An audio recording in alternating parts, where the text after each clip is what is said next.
Hello readers, welcome to Storytime. I am your Storytime reader, Ms Nikki. So every year, Black History Month has a theme.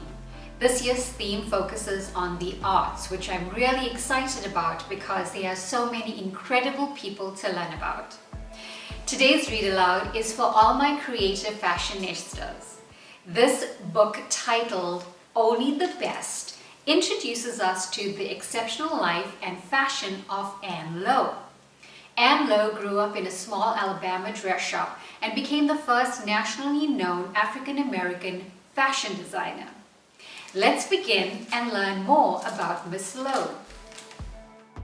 Only the Best, The Exceptional Life and Fashion of Ann Lowe, written by Kate Messner and Margaret P. Powell. Illustrated by Erin K. Robinson. In a stately Alabama mansion, women in bright dresses twirl before a mirror. Their gowns glimmer like moonlight, glimmering fabrics and the soft sheen of pearls. Across town, an orchestra begins a waltz. Candles are lit, the music swells, and billowing skirts swish over the dance floor. Here in the garden outside a tiny dress shop, there are no candles, no music, but quiet laughter and the swish of fabrics drift out a window. The sweet smell of honeysuckle almost glimmers in the twilight. Anne plucks a blossom and traces the petals. One day, she will shape something just as perfect. Inside the shop, Anne's grandmother unrolls yards of taffeta and tulle. Anne's mother measures the fabric against her imagination. A dress begins to take shape. A fitted bodice with puffs in the sleeves. We can gather the skirt like this. Another pin, a stitch and a trim. While ladies flip through the newest French fashions, Anne gathers scraps from the floor. Bits of midnight velvet and robin's egg satin. Scraps of petal soft silk. Anne snips and tucks, gathers and folds. The fabrics bloom in her hands. They look as real as the blossoms outside. With her mother's steady hand on hers, Anne learns to cut patterns from heavy brown paper. Soon she's made a dress for herself. But if she's to sew for a profession, there's so much more to learn. How to add seams in delicate lace, how to finish the hem just right. Anne learns vision, precision, attention to detail. Only the best will do. Before long, she is helping with gowns. When Montgomery, Alabama is dressed in garlands and greens, there's sewing to do for the New Year's ball. Countless gowns to be assembled, fitted, and hemmed. But Anne's mother falls ill. She grows sicker, and then Anne is left all alone. No steady hands to guide her, no arms to hold her tight. All that remains is a garden of memories, the craft her mother taught her, and piles of hard work. There's no space for grief in a room filled with unfinished dresses. It's nearly New Year's Eve. The ladies are fretting. Will their gowns be finished on time? Anne folds up her feelings and tucks away her tears. She works day and night, the way her mother taught her. Only the best will do. Measure, snip, pin up the hems, thread the needle, pull the stitch tight, embroider the last lovely blossom. The dresses are finished on time. Everything is just right, except the empty room. The next year is long and lonely, but with autumn comes a new opportunity. Anne packs up her sewing bag and boards a train to Florida to sew for a wealthy family whose daughters must have the best. Anne orders French silk in the shadow of palm trees.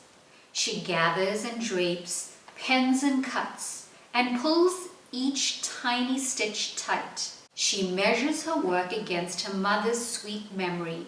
Each gown will be custom made one of a kind. Before long, all of Tampa knows Ann's name. Her gowns sparkle with gloss and shimmer with pearls. The silk flowers look as if they might wilt by the end of the night. Extraordinary!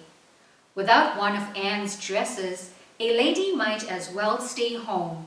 Her gowns are the talk of every ball.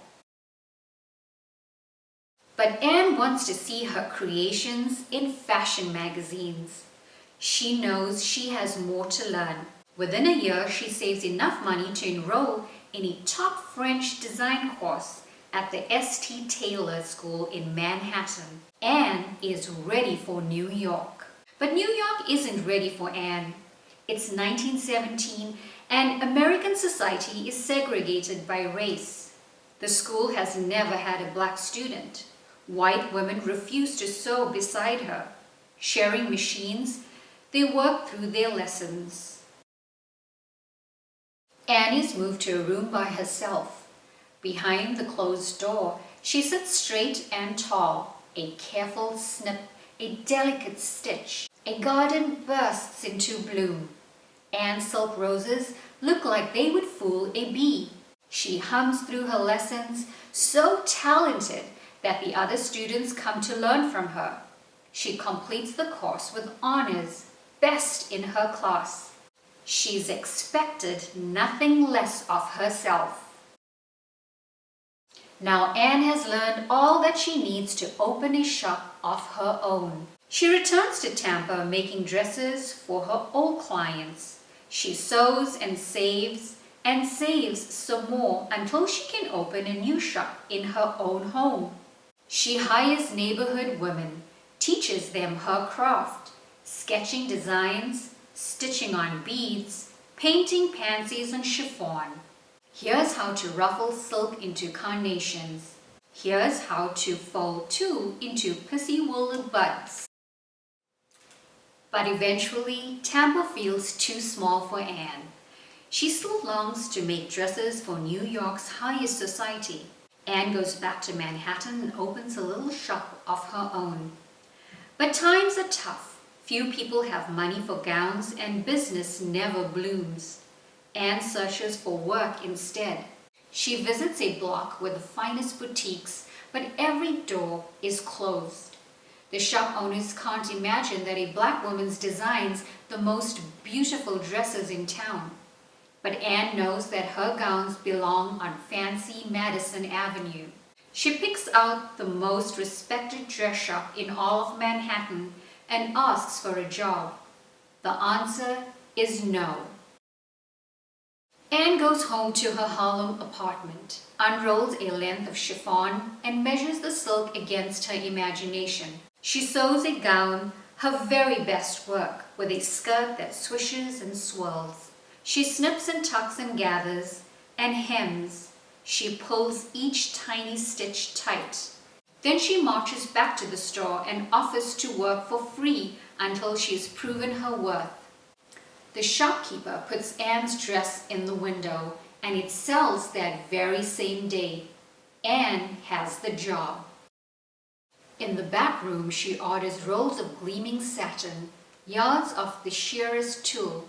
She stitches pink roses to embellish the hem. Their petals are soft as dew.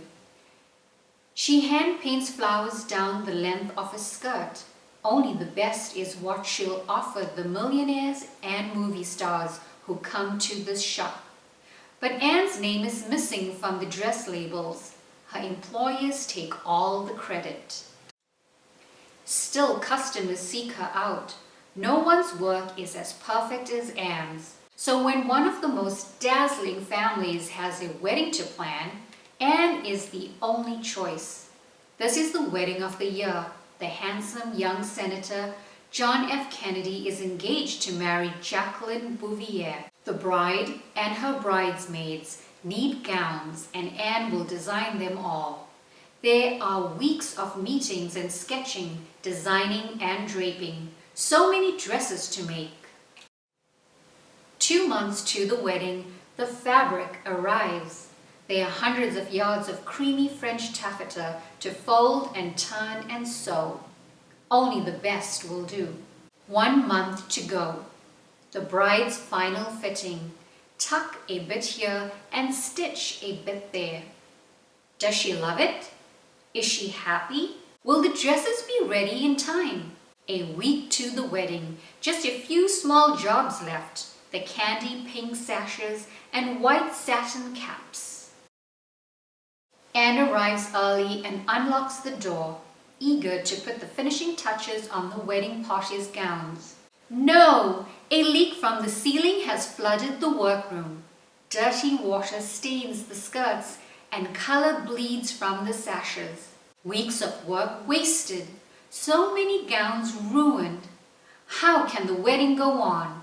With just days left, repairs feel impossible. But Anne gathers her weeping seamstresses. We've got to stop all this crying and get this place cleaned up. There's no space for tears in a room full of unfinished dresses.